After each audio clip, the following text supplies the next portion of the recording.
पूर्व गृह मंत्री भूपेंद्र सिंह के बयान से एक बार फिर गरमाई बुंदेलखंड की सियासत। कहा, बाहर से आए लोगों को कभी स्वीकार नहीं करूंगा और अगर सागर से चुनाव लड़ने का मन हुआ तो खुलेआम ऐलान करूंगा।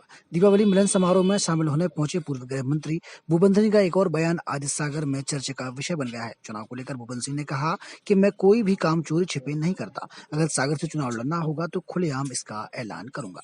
मंच को संबोधित करते हुए पूर्व गृह मंत्री ने कई लोगों पर निशाना साधते हुए तंज कसे। पुराने चुनाव में खुरई में भाजपाइयों की स्थिति के बारे में बताते हुए कहा कि कुछ सालों पहले खुरई में कांग्रेस कार्यकर्ताओं का इतना अत्याचार था कि पार्षद और सरपंच फॉर्म तक नहीं भर सकते थे।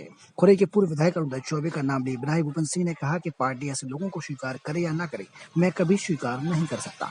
बता दें, कुछ ही दिनों पहले पूर्व विधायक अरुण चौबे कांग्रेस छोड़कर भाजपा में शामिल हुए थे। और मैं कोई चोरी छुपे काम नहीं करता। मतलब मेरे मन में जिस दिन ये होगा कि मुझे सागर से चुनाव लड़ना तो मैं कह के लड़ूंगा, कोई चोरी छुपे थोड़ी लड़ूंगा। तो इसलिए ये शुद्ध रूप से पारिवारिक कार्यक्रम, हमारा धार्मिक कार्यक्रम। तो 3 चीजें जीवन में ऐसे सूत्र है कि गरीबी दूर करना है तो मेहनत करो, पाप किया है तो दान करो, नहीं किया तो दान करो, पुण्य करो, और विवादों से बचना है तो मौन रहो। मौन रहोगे तो विवाद होंगे ही नहीं। जितना बोलना उतना बोलो। खुरई के अंदर, खुरई के लोगों से पूछो आप, इतना आतंक, अन्याय और अत्याचार था खुरई के अंदर कि भारतीय जनता पार्टी का कोई कार्यकर्ता पार्षद का फॉर्म नहीं भर सकता, सरपंच का फॉर्म नहीं भर सकता, विधायक का फॉर्म भरने के लिए लोग डरते थे।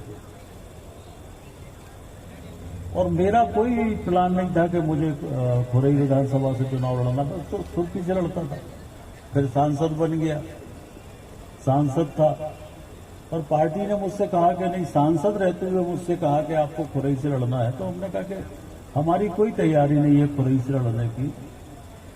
पर पार्टी ने कहा कि नहीं, पार्टी के लिए लड़ना है, लोकसभा तो बाद में होगा, अगर परिणाम गड़बड़ भी होगा तो इसके बाद लोकसभा तो आपको लड़ना ही है।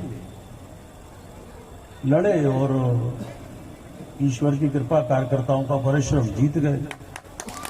तो आज के हमारी वहां के कार्यकर्ता के प्रति जिम्मेदारी नहीं है क्या? तो उस कार्यकर्ताओं को किन कठिनाइयों में काम करना पड़ा जब वो दृश्य ध्यान में आते हैं। ज्यादा दूर की बात नहीं है, अभी पिछले ही लोकसभा के चुनाव में, राजबहादुर का ही शायद लोकसभा का चुनाव था,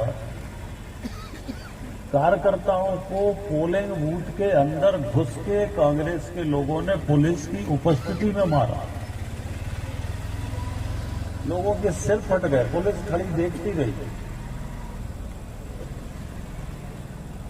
मतलब जा जाके जैसे जैसे मुझे पता चला तो मैं उठा के गाड़ी में ले जाके अस्पताल में भर्ती कराया। 72 कार्यकर्ताओं को चोटें थी, 72। सोमेश भी थे उसमें, सोमेश भी हो गया, शायद राजबहादुर का ही चुनाव था।